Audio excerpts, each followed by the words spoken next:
Hello again, it's Mike on Money, and I, of course, am Michael Reese, certified financial planner. And today, this is going to be so much fun. It is all about Bobby Bonilla Day. And if you don't know what that means, I'm going to tell you what it means. This is great. This is a classic story in the sports world, and it comes along early July every year. It's fantastic. So remember, before I dive into Bobby Bonilla Day and what we can learn from it, if you like this video, click the like button, click the subscribe button, share the video with friends, neighbors, countrymen, and of course, all the enemies as well. What the heck, we got to make them a little smarter with their financial planning, just like you. Okay, let's go ahead and dive right in. Bobby Bonilla Day. So here's the story. It is the year 2000. The New York Mets owe slugger Bobby Bonilla roughly $6 million in his they still owe him $6 million to buy him out of his contract. And so they go to him, they say, okay, Bobby, have we got a deal for you? So we're going to give you an option. We're going to buy you out of your contract, and we'll either give you a lump sum check for like $6 million. Now remember, this is 2000. So you get a check for $6 million, which, heck, I don't know about you. I'd take that check today. That'd be cool. Or, here's the kicker, or, tell you what, we will give you $1.1 million every year for the next 25 years. Now think about that, right? Do you want $6 million today, or do you want $1.1 million for 25 years? And I know what you're doing right now. I know what you're doing. You're like doing a little math, right? Carry the one, and oh look, 1.1 million a year for 25 years, that's like 27.5 million or something, right? Heck, I'm taking that number over the 6 million up front. Oh, whoa, slow down though. Slow down. If you do the math though, I know it sounds like a lot more, but it's over a long time, like 25 years. What's the rate of return? Like if you took the 6 million up front, what rate of return would you have to earn to get the same outcome? And when the math was done back in those days, they came up to, I think it was right around 8% or something like that. Now, again, I know what you're thinking. You're thinking, okay, let me get this straight, Mike. Here's what you're saying to yourself. You're saying, okay, let's see, I could take $6 million today, or I get $1.1 million a year for 25 years. And if I earn the $6 million, as long as I earn 8%, I get kind of the same deal. But gosh, if I take the income, that's like 8% guaranteed. Wow, I'll take the income. I'll take the $1 million a year. Yeah, today that's an easy thing to do. Why? The last 20 years, the market's earned like 8% a year. Heck, bonds right now, fixed income, it's earning like 1 or 2% a year. But remember, this was not offered today. It was offered back in 2000.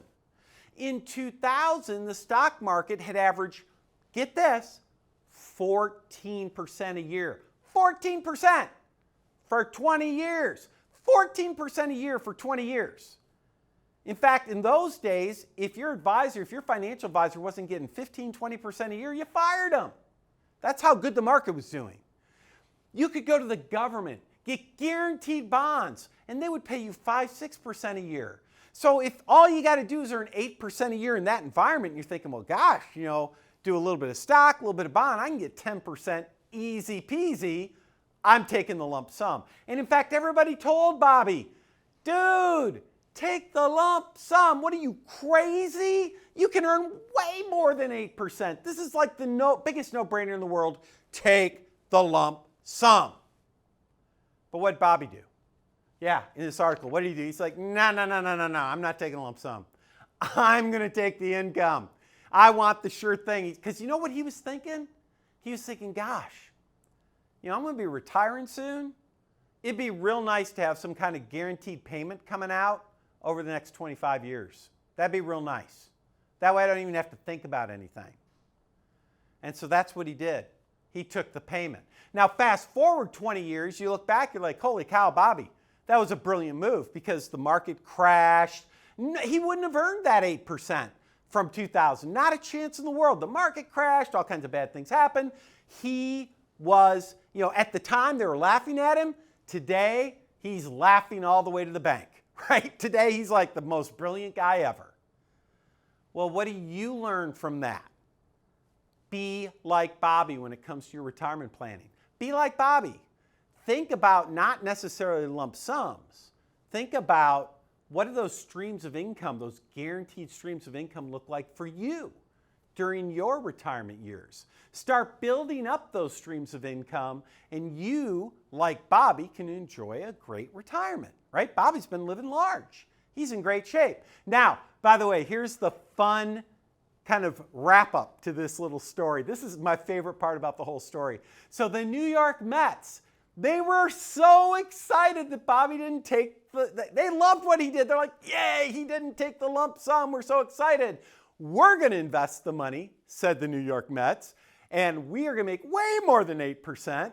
And that way, this is going to be awesome for us. We're going to keep all the extra money for ourselves. Like, remember, because they're super smart, right?